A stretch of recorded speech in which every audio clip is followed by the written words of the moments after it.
Khadijah itu dulu sebelum nikah sama Rasulullah, beliau disebut At-Thahirah. Khadijah itu wanita suci. Kenapa disebut At-Thahirah? Walaupun beliau janda, beliau nggak pernah keluar rumah. Yang pertama. Yang kedua, beliau tidak pernah menyembah berhala seperti layaknya kaum musyrikin Mekah saat itu. Khadijah tidak pernah sama sekali. Khadijah itu tidak pernah keluar rumah kecuali keperluan mendadak. Kalaupun keluar selalu tertutup. Padahal janda, tapi beliau ini janda konglomerat, janda kaya. Siapapun pengen melamar Siti Khadijah, selain kaya, cantik, berebut pengen melamar Siti Khadijah. Tapi karena saking terhormat di Siti Khadijah, bisa digambarkan Siti Khadijah laksana bangsawan Mekah saat itu. Gak ada yang berani Pak Siti Khadijah. Ya sama kalau kita sekarang nih di Indonesia sekarang, kalau kita lihat ada wanita yang kaya raya sedemikian rupa, kemudian juga dermawan, kira-kira bagaimana? Siapa yang nggak mau? Pasti mah. Nah, semua saja Siti Khadijah. Maka seperti Siti Khadijah, walaupun beliau janda, beliau bisa menjaga kehormatannya, disebut At-Thahirah karena bisa menjaga pandangan dan sebagainya. Tapi beliau sangat dermawan. Ketika nikah sama Rasulullah, yang melamar itu Khadijah yang suka kepada Rasulullah. Khadijah itu nggak pernah suka pada laki-laki, tapi begitu lihat Nabi Muhammad langsung tersentuh. Karena apa? Karena keluhuran wujud Nabi Muhammad. Sehingga cerita beliau nikah kepada Rasulullah, seluruh hartanya habis buat dakwah Rasulullah, Apalagi ketika terjadinya Bai'ah Aqabah, di mana saat itu umat muslim diembargo oleh kaum kafir Quraisy, disingkirkan di pinggiran kota Mekah, itu diembargo selama 3 tahun. Nggak dapat suplai makan dan sebagainya, habis semua sampai kudus kering umat Islam saat itu. Hartanya habis di jalan Allah. Kemudian juga banyak orang-orang yang Allah titipkan hartanya, dia gunakan untuk apa? Untuk kebaikan. Karena pada dasarnya apa? Allah bilang dalam Al-Quran, "Wa ma hayatud dunya illa lahun wa la'ibun." Dunia ini cuma sambil ada doang, sedang berdoa main-main, sambil nunggu kematian. Nah, sambil nunggu mati, Allah kasih mainan tuh, kasih mobil, itu mainan, kasih motor, kasih istri, dikasih anak, itu mainan semua, titipan. Nanti suatu saat akan diambil ke titipan. Nah, orang anak kecil kalau kasih mainan nih, terus mainan diambil, nangis nggak? Nangis. Kenapa? Itu merasa punya dia. Padahal itu barang titipan. Tapi kita yang sudah dewasa, ketika Pak Bayi sendiri dipotong dong, gitu kan? Nah, besok saya ambil. Pak Bayu marah nggak? Ya bukan. Memang bukan milik Pak Bayu. Nah, tapi kalau Pak Bayu marah lah, apa urusannya? Nah, orang yang sadar bahwa apa yang dimiliki dari titipan itu nggak bakal sedih. Allah kasih miskin ya begitu, Allah kasih kaya begitu. Orang semua itu titipan.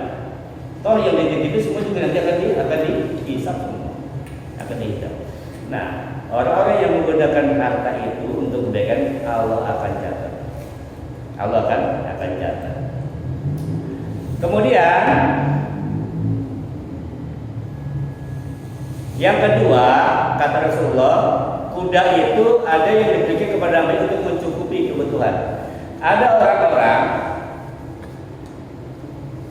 dia dikasih mobil, dia buat kerja, kemudian buat mencukupi hidupannya, sekedar itu.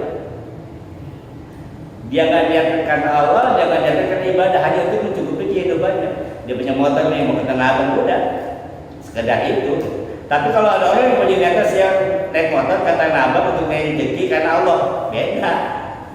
Sama-sama ke Tanah Abang, tapi memiliki nilai yang berbeda pada Allah, hanya gara-gara niat. Niatlah yang menyebabkan sesuatu yang kecil jadi besar, besar jadi kecil, maksiat jadi ibadat, ibadat jadi adat. Kita bolak-balik ke kantor kan adat biasa, dia rumah ke kantor bolak-balik biasa kan. Tapi kalau kita niatin karena Allah, insya Allah kendaraan kita itu akan berkah. Kan ditanya motor kita, "Woi, lu parkir di mana aja?" Motor ditanya tuh, motor ngomong.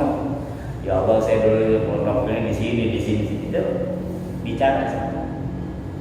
Bicara. Nah, golongan yang kedua ini kata tuh, ada orang yang Allah titipkan hartanya hanya untuk mencukupi kebutuhan dia di dunia, tidak membawa manfaat buat akhirat. Maksiat sih enggak, Masih sih, enggak, orang dia ke pasar biasa, ke kantor kan nggak pasti ya kerja gitu kan. Tapi itu tadi tidak memanfaati akhirnya hanya untuk mencukupi kebutuhan di dunia. Nah ada orang dikasih harta, dikasih kendaraan, justru hartanya akan menyeret dia ke neraka. Itu tadi yang saya bilang, giliran 17-an dangdutan, kemudian maksiat dia nyawer gede, gampang banget. Ada Pak. Orang-orang yang Allah nggak suka sama dia itu dibuat begitu. Giliran sedekah susah banget hatinya. Tapi kalau giliran begitu gampang. Nah itu ciri-ciri itu. Ciri-ciri bahwa yang Allah titipkan ke dia itu Allah nggak suka. Kan gitu. Allah kalau nggak suka sama manusia bukan dikasih musibah. Istidraj dikasih apa? Harta banyak. Berapa banyak orang nggak ibadah tapi hidupnya makmur, dia mau jajan tinggal jalan, dia mau butuh tinggal gesek di ATM kan gitu kan. Dia mau kuat-kuat tinggal ngegas gitu kan. Gampang fasilitas. Tapi saking senangnya dia menikmati dunia apa yang lupa di ibadah. Sengaja Allah kasih. Sengaja Allah kasih. Sama kita ketika anak kita ada jenis dengan kesenangan, kita kasih aja gitu. Dia lupa sekolah kan gitu kan. Lupa sekolah, kasih gitu terus kasih gitu. Apakah dikasih gift itu ke anak berarti itu orang tua suka sama anak?